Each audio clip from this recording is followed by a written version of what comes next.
I see a lot of folks here are interested in magic. And this interest has been rather general for a long time. You may probably remember that in about 87 or 6, there came out a new version of the Holy Bible to be read in churches. And in that new edition, this new one just out, it states very firmly that 3 astrologers saw his star and came to venerate him. Now, this is going to be a blow to somebody, but not much, I don't think. It's really more important to save the civilization than it is to quibble. Now, the astrologers were Magi, and the Magi of Persia were the source of practically all of the esoteric tradition that drifted into Europe. They were very wise in many things, and their wisdom went back a long way. And among their various achievements were not only astrology and divination, but also a series of very practical discoveries and explanations that will be of service to us today. 3 forms of magic were recognized: white magic, a sort of gray-colored magic, and black magic. The Magi of Persia were essentially white magicians. They used their arts and their wisdom and their skills for the service of humanity. But like most ancient nations, they had their problems. In the old days, the contact of the human being with his environment was very hazardous. There was no philosophical background to depend on, no regulated theology to lean upon. Each individual had to face the problems of life with whatever courage or insight he possessed. And early in the development of early civilizations, there came around the idea of a medicine priest, a priestly clan, which is perhaps best known for its part in the development of the American Indian structure in North America. It was recognized that there were holy people born with a peculiar gift of some kind, and these holy ones became priests. Now, they were not priests as we would know them now. They were not ordained to a ministry or something.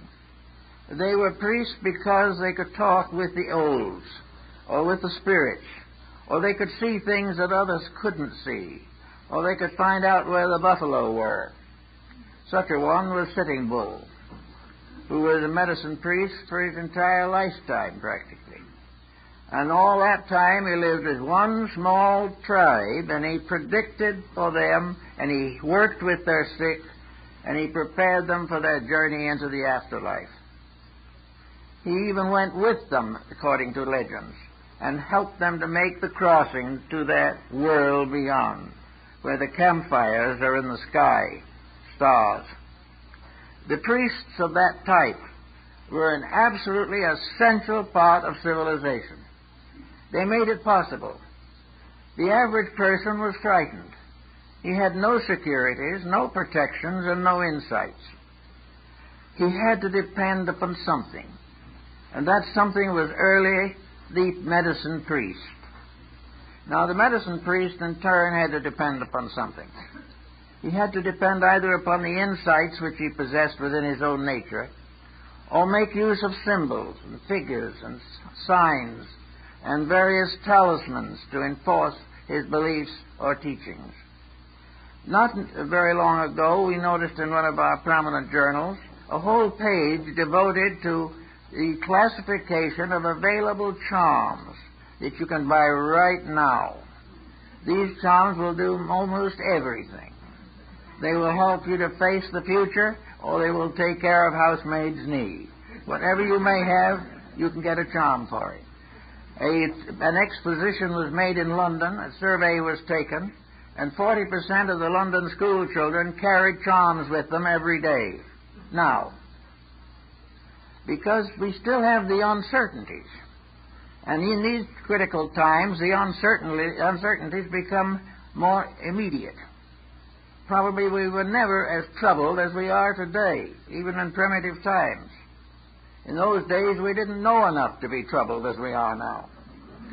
But we are finding more and more that we are not able to handle the situation. We cannot cope with the skullduggery that is going on in society.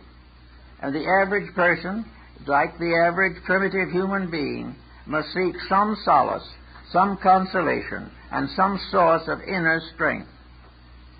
Out of that came the most interesting of all art, perhaps, fetish art. Art to convey to the individual a certain strength due to its own designs. The Egyptians were masters of fetish art. So were the Gnostics. Most of the Oriental people are strongly developed in it. It is to carry something, have something, say something, know words or formulas by means of which you can meet unexpected emergencies. Now, the attainment of this type of security is, of course, open to considerable psychological speculation. It's very possible that the fact that we believe in the charm gives it an efficacy, that we believe in it and we gain a strength from our believing. We support a weakness in our own nature and are able to face things a little better or a little more securely than we could without this symbolical help. Now, objects around the people of old days were used for making such charms. The turquoise charms of the American and Central American Indians also drifted into Tibet and were used for all types of medical, spiritual, ethical problems. We also noticed another peculiarity. Nothing in its native state is magical. It has to have something done to it so that it becomes something different. And I saw a very good example of that on Navajo Reservation. 2 little stones, about the size of a nickel each, were very pretty little stones. The children played with them. But then came the time when something was necessary. A new charm had to be fashioned. So the 2 little stones were laid one on top of the other, and a loop of rawhide was put around to hold them together. Immediately they were not 2 little stones anymore.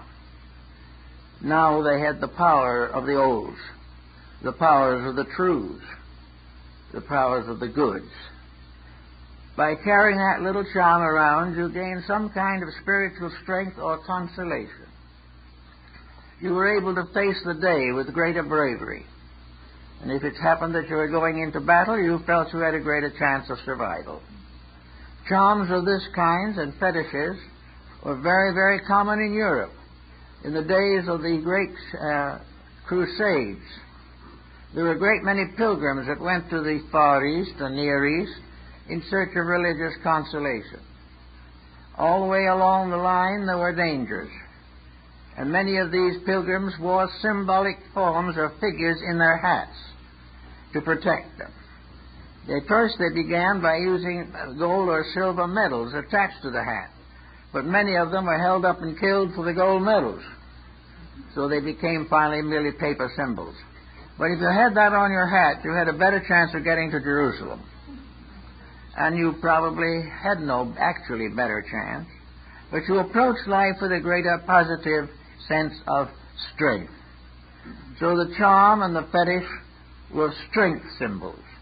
They helped us to go on and do things we did not believe to be possible.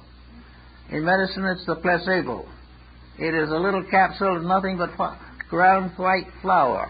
If you take it, it'll cure all kinds of diseases that you do not have. You think you have them? So this helps you. Everywhere there is a magical value in the unknown. There is something that, if you can visualize it as useful or helpful, can do wonderful things. This is the secret of holy relics.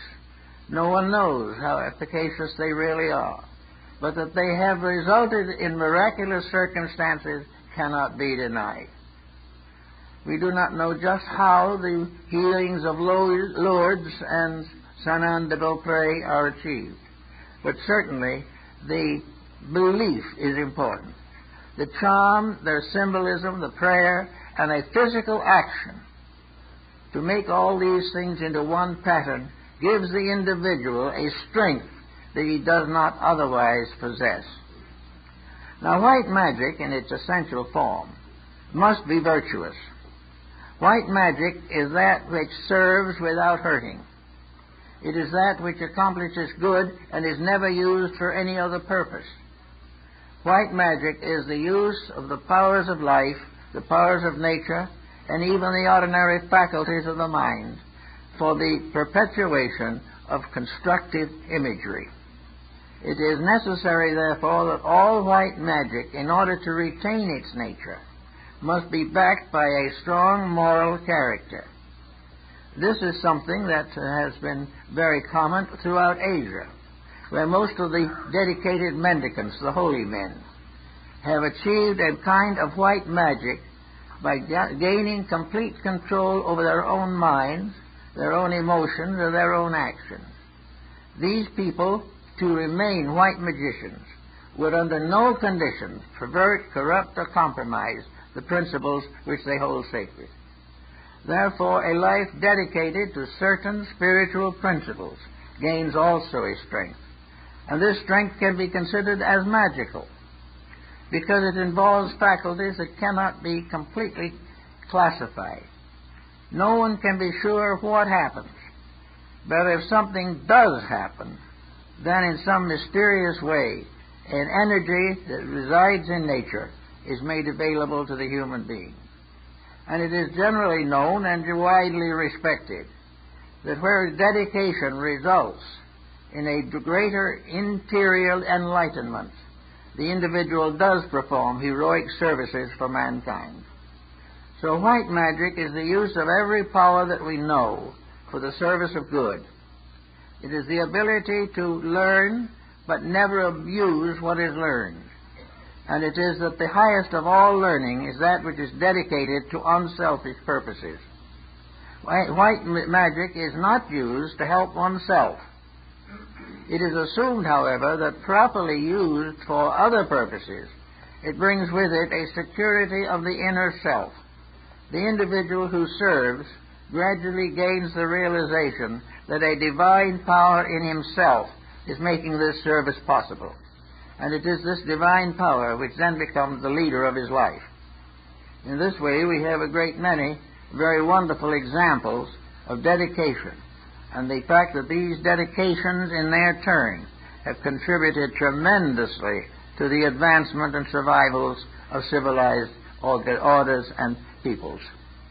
Now, in white magic, therefore, the individual must realize that the principal energy upon which he depends is not his own. The energy is within himself. It is a soul power. It is a divine energy within himself. And any use that he makes of this divine energy must be worthy of its source, the light of God and the light of truth. If this is perverted and the individual becomes self-centered and turns these energies for the advancement of his own purposes, he goes against the statement long made, others him he could help, but himself he could not save. Therefore, the individual who uses the divine power is forbidden by the law itself to use it for himself. But by using it for others, he reaps a virtue within himself. Always the motive becomes the basis of the difference between these various types of discipline. If the motive is personal, the achievement is much lower and much less permanent than where it is for the service of something greater than self.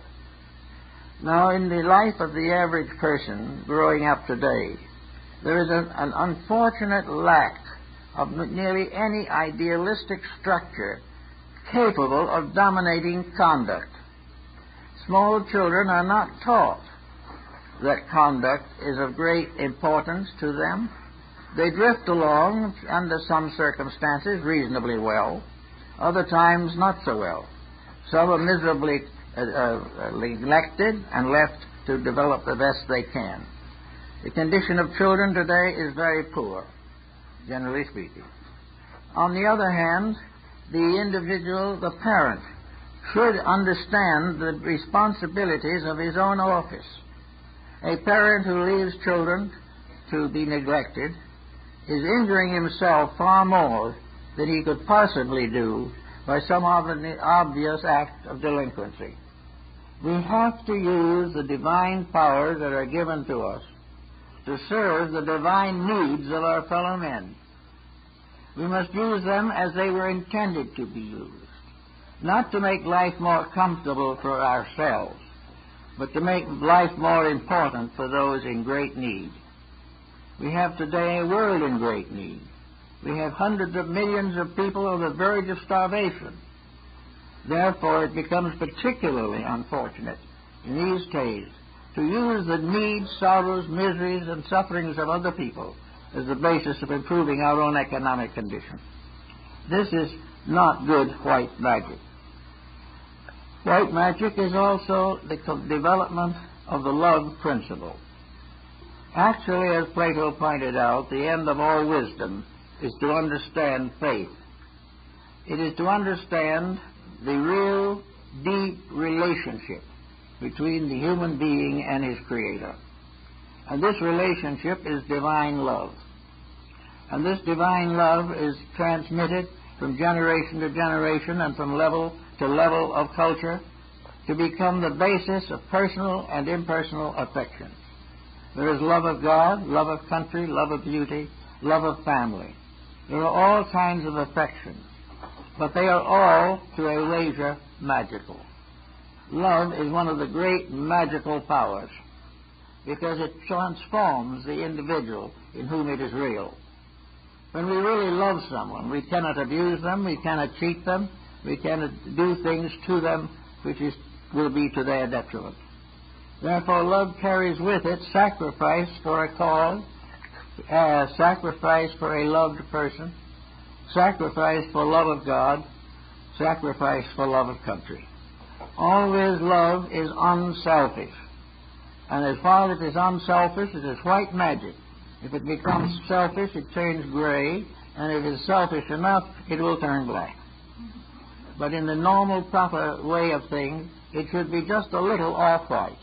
Occasionally, we can be excused for a minor slip into something of a personal nature, maybe a little too much so. But for the benefit of the world in general, a person who loves truly is an asset to his world and is strengthening himself above any discipline that he might take to improve his character. So we have now the basis of white magic: service, sacrifice, and dedication. We have the individual using the power of God for the good of man, using the mysterious resources of the universe to make life happier and safer for those who live with us and for those who come after us. This means that a true white magic has to be the result of a considerable internal insight. The individual must really and surely believe that the energies, resources, powers, and integrities that he possesses were given to him to use for a common cause. He is to be better not for his own sake alone, but for the world in which he lives. And if he becomes better, his world immediately improves. There is a mysterious magic here also. The complainer always lives in a poor world. But as he rises above his own limitations and transmutes his own attitudes, he suddenly finds the world is a lot better than he thought it was. Always white magic is the power to see good and to grow and to do things more effectively for the sake of humanity in general. Now we go to the opposite end of this and see what we can do with black magic. Black magic is another factor we've had with us from the time of the Greeks, Romans, Persians, and Hindus. Black magic has always been a source of fear, a source of dread. It has controlled people by terrorizing them. It has controlled individuals by threatening them with psychic forces or for psychic disasters. At one time, I knew a case in which an individual was nearly frightened to death because he belonged to an organization which he finally discovered was not what it ought to be, and he asked to resign and decided to resign. and he was told by a member of the organization that if he tried to resign or left them, he would be magically destroyed. He survived it, but it was a bad time for a while. Sorcery is also black magic. In old days, sorcery was often a black magician making a circle in the earth at the crossroads of two main highways, standing in the midst of his circle and invoking spirits with magic charms. Another favorite spot for this type of activity was the local graveyard. It was always assumed that the ghosts and the spirits were available. And most of the ghosts and spirits that appear in the old books are rather unpleasant-looking figures. Some of them are actually rather terrifying if you want to accept them literally. But it is also true that these spirits and these ghostly things were part of a way of controlling people. They were terrorizing many individuals, and even today among primitive people, or semi-primitive people, this terrorizing continues. It is the individual held from the freedom of his own life by fear, by anxiety, by the belief that someone has power to destroy him. Many years ago, in several countries, there was a form of mentalism developed in which individuals took lessons in how to influence other people's thinking. All you had to do was sit very quietly, meditate, say certain holy names, and turn the attention to this distant person whom you wish to influence, and force them to make the changes that you can cause them to make by the use of magic. That went on quite a while. Exponents did pretty well for themselves. And, of course, the teachers did very well for themselves, as they always do under those conditions. And then came the deluge. Suddenly, these people who were out influencing others realized that others could be influencing them at the same time. And that was all different. We wish to influence other people to do what we want, but we didn't want them to influence us to do what they want. And so that whole group of nervous breakdowns resulted, in which individuals were frightened to death that others were using on them what they had been trying to use on each other. So this gradually faded out. It wasn't so good anymore. It became obvious that all over-influence can work both ways. And when it starts to work in reverse, it loses its interest, but becomes a source of greater fear and anxiety. Black magic is represented in a heavy literature called Grimoires. These are little penny productions, most of them forgeries, accredited to great teachers of the past. One is the Grimoire of St. Augustine, another is the Grimoire of St. Thomas Aquinas, then there is a Grimoire of Aristotle. All different names of famous people have been put on books made up of funny magical characters that don't spell anything and in languages nobody can read, but were supposed to carry charms for the control of spirits. And in the black magic societies, it was assumed that there was an infernal equivalent to the divine hierarchy. As there was a god, though there was a devil. As this god was served by all kinds of angels and archangels and thrones and dominations and powers, so the infernal god was served by all forms of evil beings. And one such evil being, of course, is the hero in the Faust story of Mephistopheles. But anyway, these evil spirits became a hierarchy, and lessons were given in it, and in doing these things, and many famous people are believed to have signed pacts with fallen angels to have all the powers of the world for a certain length of time, and then lose their own souls. One who signed such a pact, according to pretty solid tradition at least, was Oliver Cromwell. And the pact ended on a certain day, and so did he. So that all these things are part of a great cycle of mystery. Now, black magic is dedicated to the concept of power without retribution. It is based upon the idea that it is possible for the human being to conceive and design and invent all kinds of mysterious things for unworthy purposes. It is possible for him to gather wealth by unfair action. And always with these things were little scribbles, little lines of mysterious characters in Greek or Hebrew or Senzar or Phoenician or something that nobody could read. Now this kind of brings something to mind that we don't think of very much. What are the great magical alphabets of today? Mathematics. All those formulas on the blackboards, on the institutes of technology, are mysterious abracadabra, understood only by those who have been students of the subject. But out of these strange combinations of figures, numbers, various variations, come all kinds of strange things. From the studies of physics and biology and chemistry, there has developed a tremendous number of very strange and not necessarily very wonderful things. Remember now that the motive is the principal factor. Where a thing is done to help mankind, it is white. Where it is done to profit only individuals, or is made to damage some at the expense of others, it is black magic, regardless of whether it is on the level of banking or on the level of agriculture. Motive lies behind everything. If the motive is not basically good, then the individual gets into trouble. Many years ago, I was talking by a physicist from the University of Berkeley on their researches in nuclear weaponry. And I asked him how he slept at night as being part of this program. And he said very simply, he said, well, we have no responsibility. We invent, we don't use. If we invent it and somebody else abuses it, it's their fault, not ours.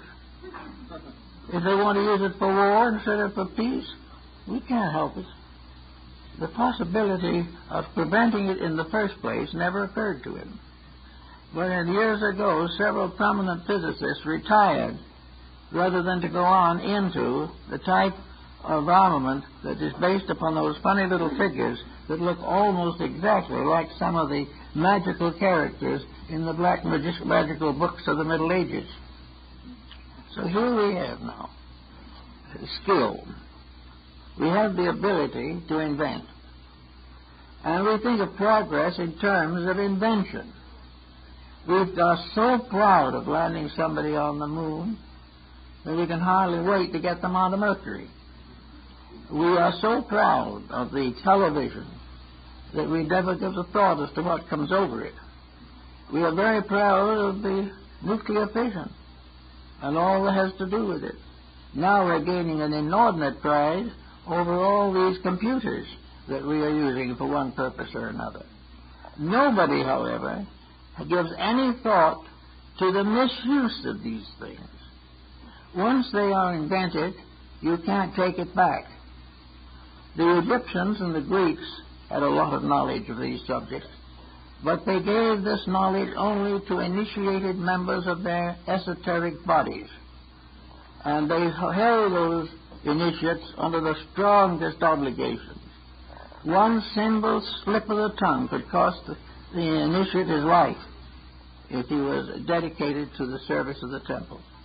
For in antiquity, it wasn't what you discovered, it's how you used it that determined what kind of a person you are. It wasn't the fact that you were famous because you discovered something.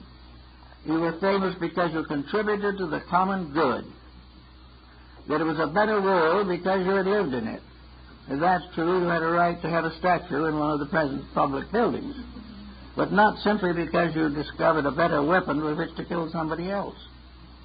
So black magic is the abuse of knowledge, the abuse of the energies of life, the perversion of the principles of science, medicine, law, or religion.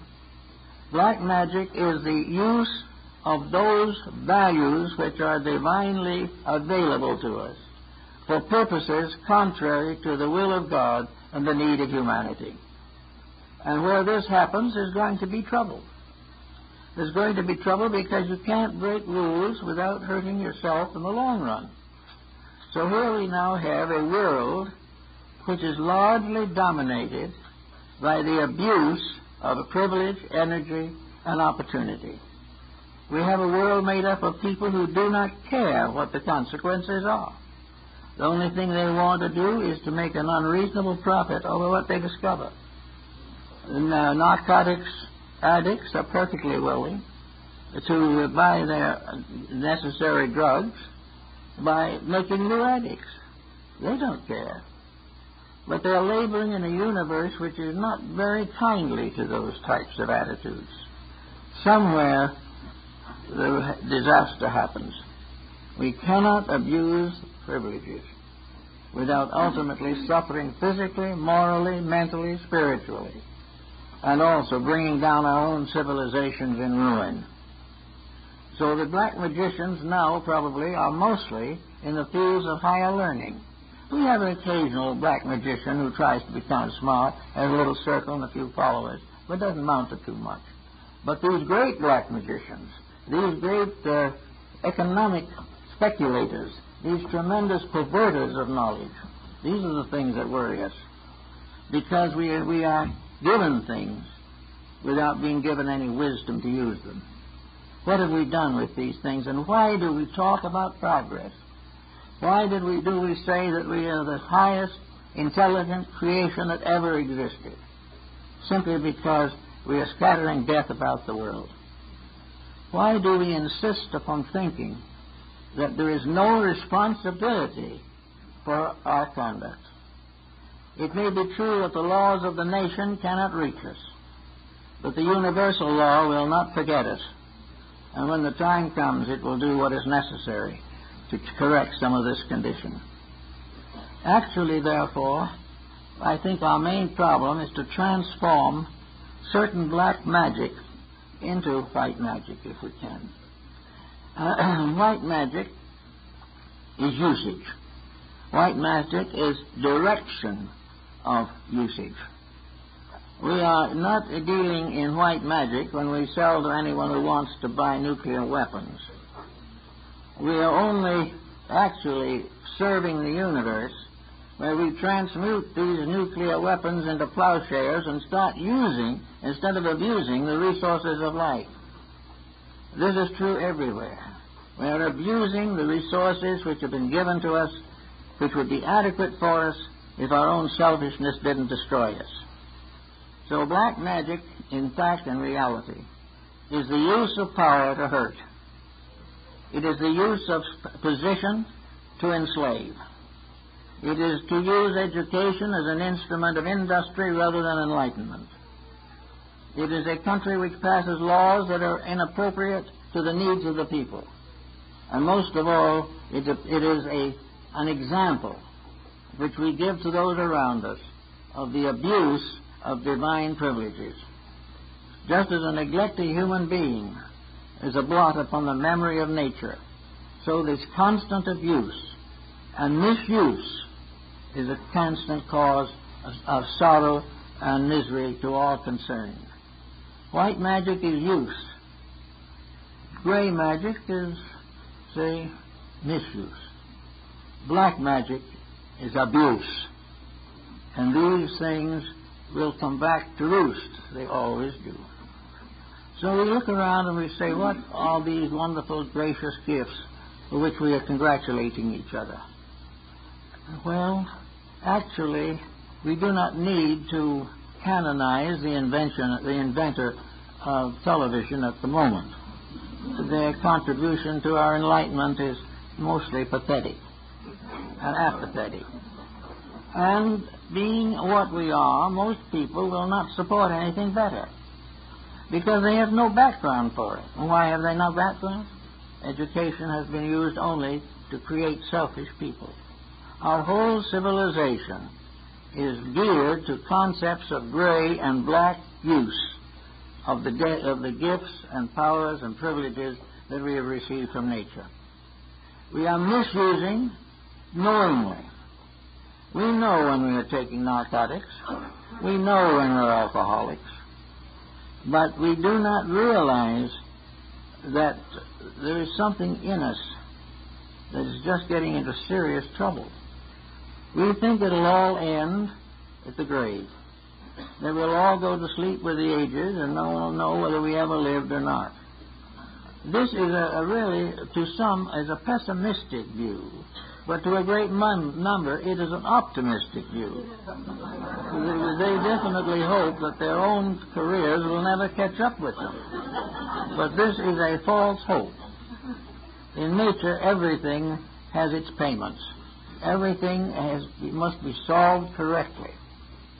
So we say the old black magic was the time when they created various demons, where they burned cows at the stake because they were enchanted. And there they put people up in position and sentenced them to be burned at the stake or broken on a rack, simply because they were godly old people with bad memories. All of these things were looking after the smaller crimes. There was a great fuddle in Germany at one time when a cow went dry, and practically all the citizens of the community were blamed for it, and one or two actually lost their lives. All this to try to make it sound nice and ornery and even and correct. It all is part of a strange negative magic that has enveloped the human mind, or has tainted it with all kinds of ulterior explanations. No one has seemingly wanted to accept the simple fact: we are in trouble because we deserve it. This is the last thing we want. And because we do not want to face into the causes of our own difficulties, we have developed a new kind of magic, which we might term, for general purposes, just plain gray magic. Gray magic is doing some small thing right in order to get away with something bigger that we don't want to have right. It is a partial conversion. Now, every evangelist in the olden days knew what these partial conversions were. The individual came down the sawdust track, in great humility, wailing with mishaps that were happening to him, accepting blame for everything he'd ever done, and praying for forgiveness. So he got an absolution from the missionary, and it seemed to be fine. The next year he came down the path again with exactly the same problem. I used to know some retired missionaries over here in Pomona, and some of them had actually converted the same person 10 or 15 times. The conversion never stuck because the person only got a repentance for a little while, but no basic change in nature. He didn't want to offend God, no. But he didn't think God would mind if he offended everybody else.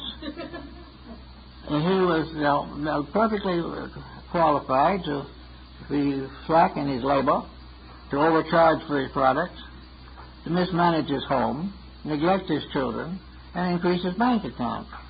This was all that counted, and that and a good religious life. But there was no good religious life under such circumstances. So the conversions didn't hold.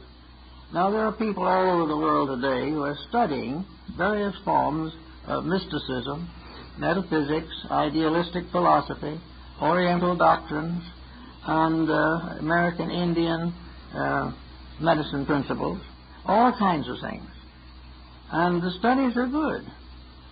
It's not important whether anybody else agrees with us or not.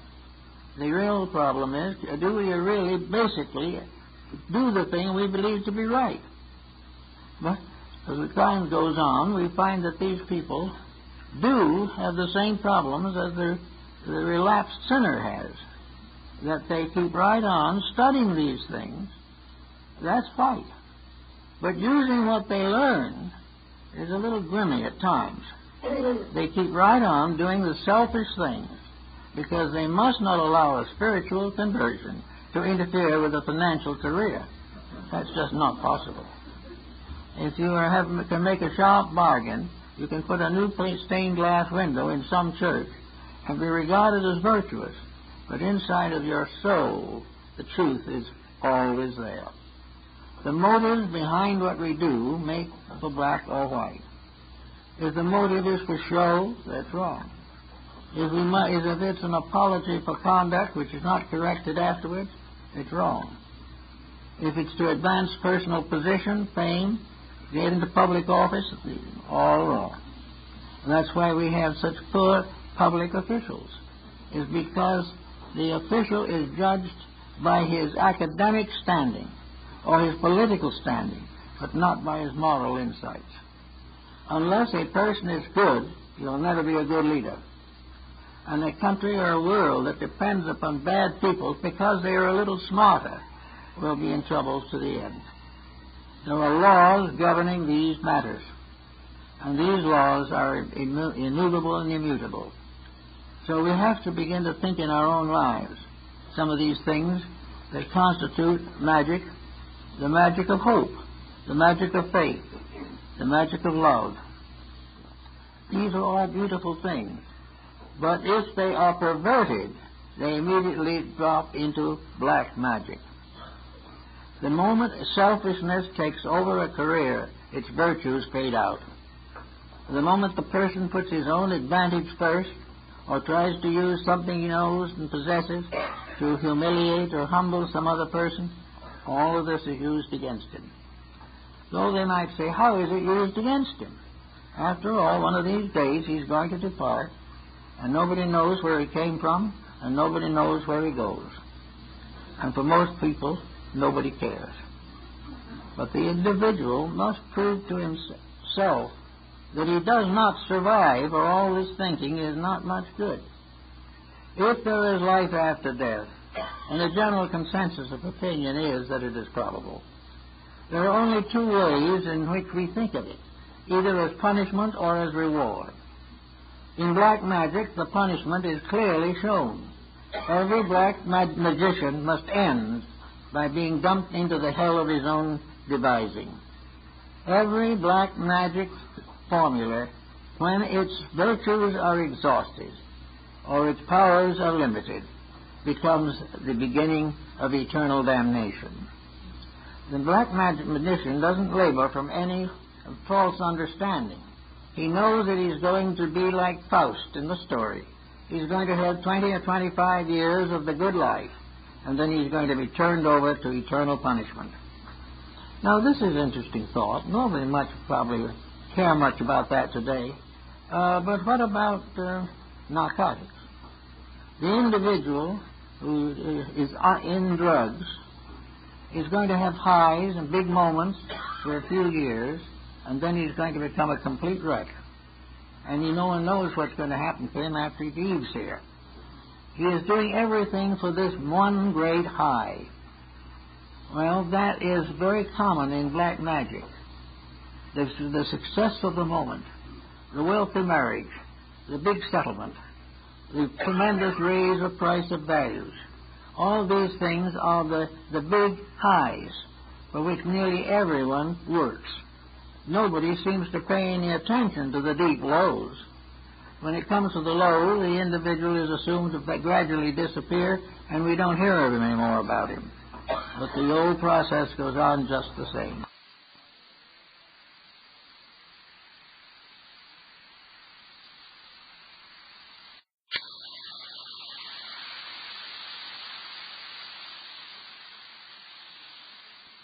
Of consequence.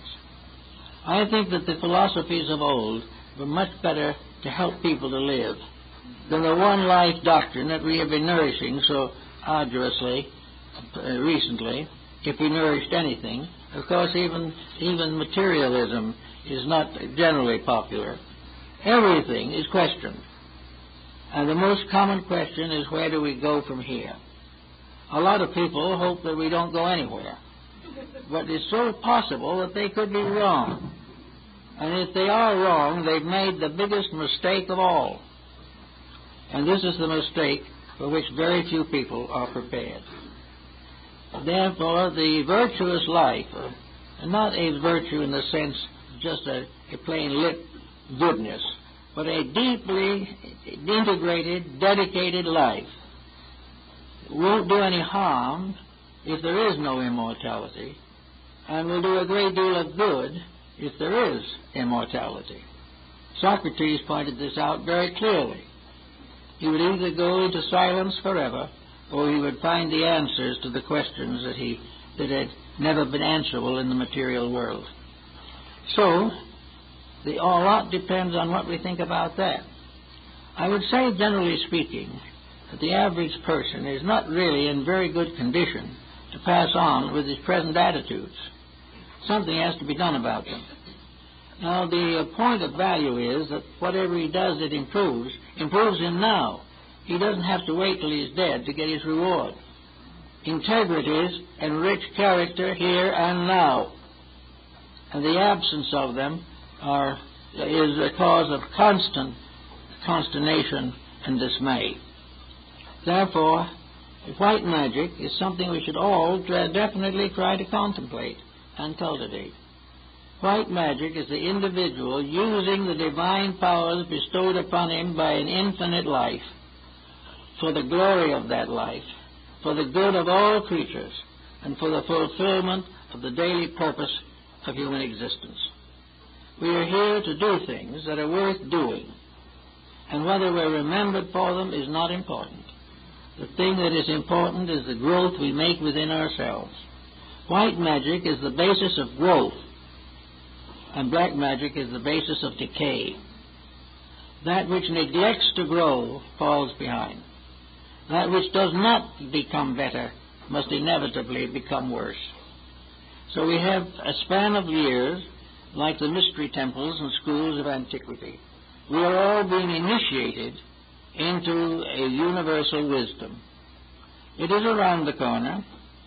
We have carefully avoided it. Why? Because it interfered with human purpose. Our whole idea of greatness was in terms of architecture and statuary. We wanted to have a statue in the Forum, and someone said to one of the Roman emperors, why is your statue not in the Forum? He said, well, I think I would rather that people ask why my statue is not in the Forum than ask why it is. And that's a good answer to a good question. But we are all interested in things that are not permanent. We all hope to get the house paid for before we go. We all hope to leave something to the children. We all do all kinds of things, but we do not really plan a life. We do not make a way of growth. We do not make sure that children are worthy of what we leave them.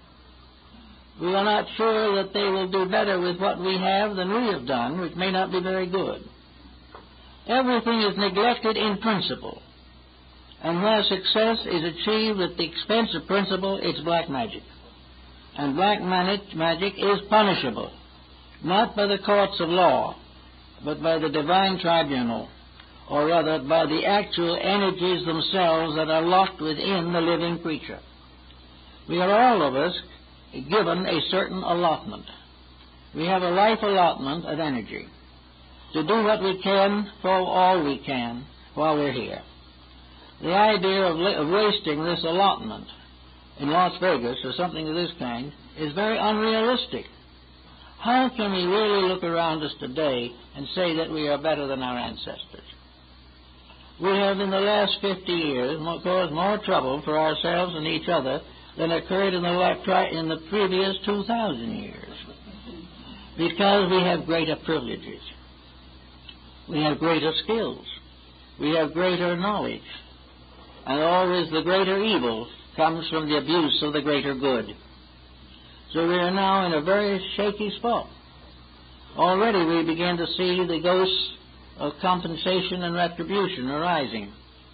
We have neglected the realities, and wherever this is happening, we have fallen into black magic. We are also always aware of these false leaders that have led us to punishment and led us to death and war. But in our own little personal lives, we are leading ourselves in the same direction. We haven't the courage to stand up for principles. And if we do not stand up for right principles, we will fall under the penalties of the abuse of principles. Now, this is not punishment in the ordinary sense of the word. It is not something waiting to hurt us. It is not something that says an eye for an eye or a tooth to a tooth. It is not that at all. Compensation in this case is the inevitable reaction of action. It is the law of energy and motion. It is part of the principle of existence, that as we use, so shall we benefit or lose ground as a result of wrong conduct. We are here with an allotment. If we waste our substances or corrupt them, it is not a God that punishes us. It is the disintegration of our own character that punishes us. It is the fact that we become victims of habits and circumstances that are wrong.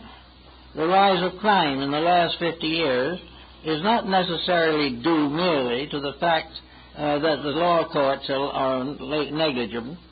The rise of crime is due to the fact that more people are abusing more principles for personal greed. This is the problem. And where are the educators? Why are we so proud of the individual who can speak Mongolian, but have no time to waste on an individual who can make a constructive contribution to society? Why are we so proud of ignorance? Most of our problems today are the consequences of black magic taking over the school system. The school system is now used simply to prepare more people to make the same mistakes we are making. We are supposed to prepare individuals to perpetuate our own greed and our own thoughtlessness and our own perversity. We are creating more dummies. And as a result of that, these young people, having no education, turn around and fall into every imaginable crime, which is not because they are necessarily delinquent children, but because they have never received a proper share of the responsibilities of growing up. Now, we can take this same symbolism and use it in connection with our own bodies. We can say that instead of our children, perhaps, we are talking now about our flesh and blood. We have to realize that we are responsible for the proper use of energies. There are things we can't prevent and there are things we can prevent. But in every case, the purpose of civilization is to find ways of doing it better. Now, this doesn't mean bigger computers. It does not mean bigger bombs.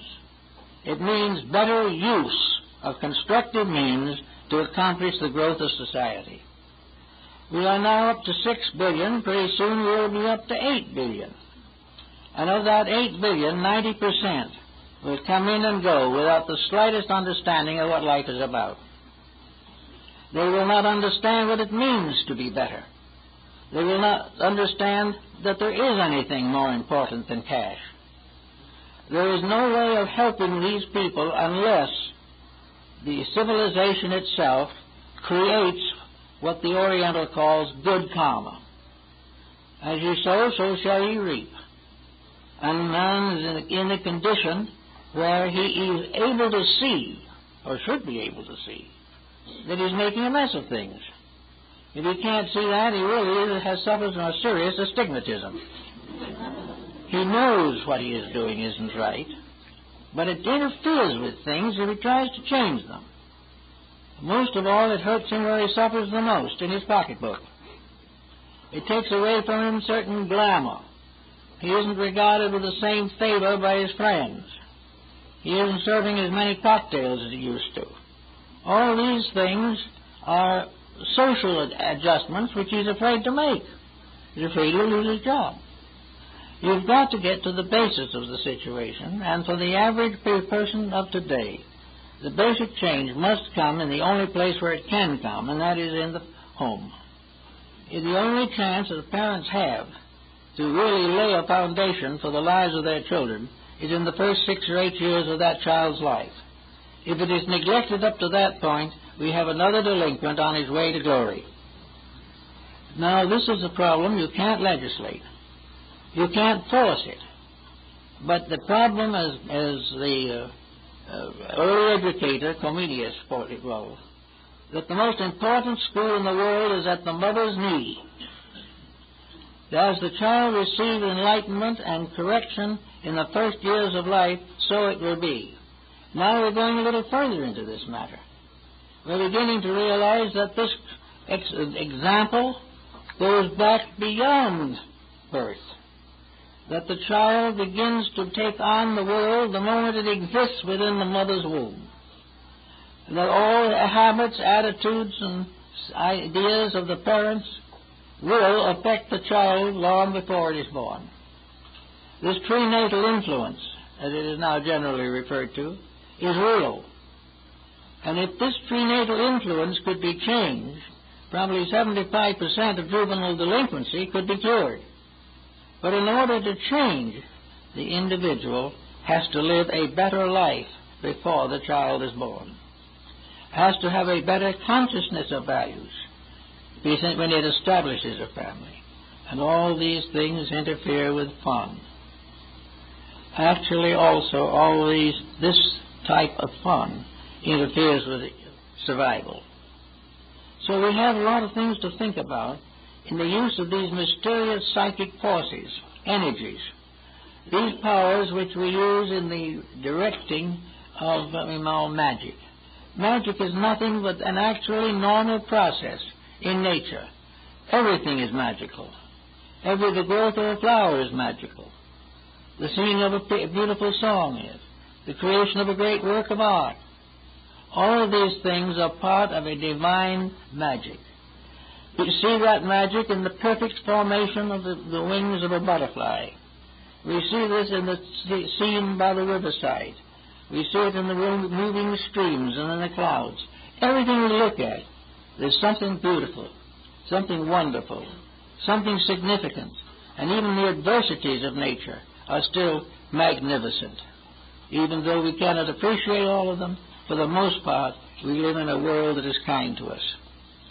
Having this type of world, why can't we perpetuate it? Why cannot we continue to build a civilization that is worthy of the material that has been given to us to work with? Why do we have to struggle year after year to get peace between countries or to get peace between gods? Why do we have to fight so hard to use energies which were intended and created for the purpose of contributing to beauty and well-being? Gradually, for some unknown reason, hard to diagnose, we've become supremely selfish. And every selfish person falls into black magic in one way or another. Can't avoid it. Because selfishness puts our personal desires in front of all other considerations in life. And the more we do that, the more trouble we'll be in. So we can say what is gray magic now for just a few minutes. Well, gray magic is a kind of middle distance in which an individual can have a smug sense of righteousness while they're doing wrong. That they are just so perfect they can hardly stand it, but nobody can live with them. Gray magic is the realization of duty, but duty done so painfully that no one wants it done. It is actually the problem of covering a great deal of deficiency by a kind of light glamour of I did my best. I tried hard. And everyone else suffered more than I did while I was trying. So we have people who are just trying to be good and making a miserable job of it. And it also seldom if ever really cleans up a disposition. The individual trying so desperately to be good may be the worst critic in society. They're always finding something wrong with others and giving thanks they are not like others. And the others wish they were anything but what they are. So gray magic is covering a deficiency without admitting it, or by passing over it lightly. The individual says, well, I can't be all bad, I pay all my bills, and I don't go in debt, or my wife and I go to church every Sunday. All these things sound as though the individual was doing pretty well, but he doesn't mention on the side that he's foreclosing a mortgage somewhere. That's just plain business, you don't count that. So that the gray magic is a person who may in some things actually behave pretty well. But he's covering up something that he doesn't want to change. He doesn't want to be unselfish. He'll be a little bit unselfish. He'll buy a couple of tickets to the fireman's ball or something. But he doesn't really want to go all out for a better world. He wants to go all out for what he wants. And these people become more or less pacemakers. They're the ones that so-called respectable citizens copy and try to do likewise. So I say that gray magic is the covering of large faults with small virtues. It is the individual who hasn't quietly thought through his own personal attitudes towards life. He hasn't become truly honest. He's just honest enough so he won't get caught. The integrities of things are not what count. It's to be borderline, to get as close to trouble as possible and stay out of it. This type of thing, again, is energy. And the whole thing breaks down to one thing. We have one life. We have one life power. We have one tremendous energy. We have this divinely given spark of divinity within ourselves. We are therefore stewards in the garden. We are servants in the house of the Lord. We have this tremendous gift, the gift of divinity. We are divine. We are just as surely divine as the greatest star of the most distant and remote galaxy. Everything is life, one great life.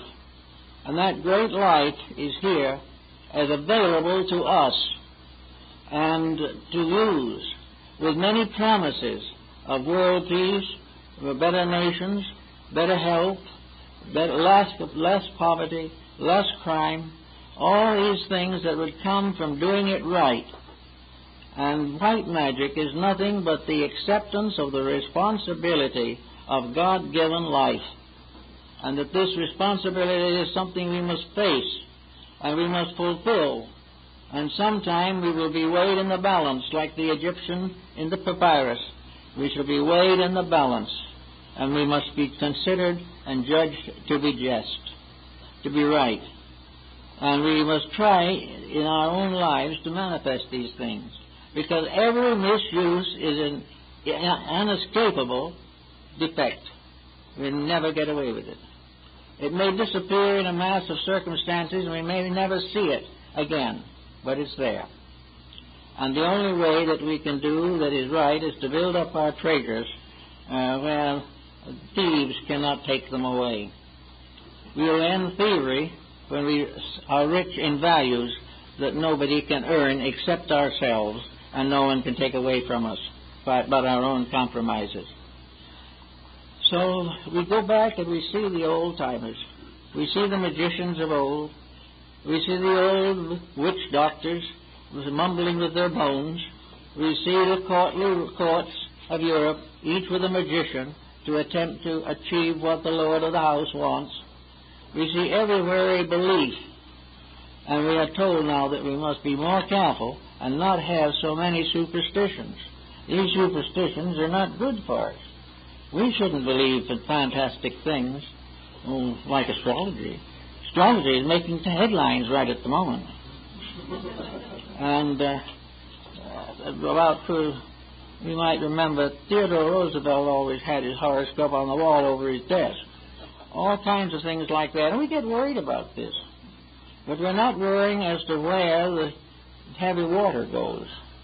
And we're not worrying properly about what is being done to end various religious confusions.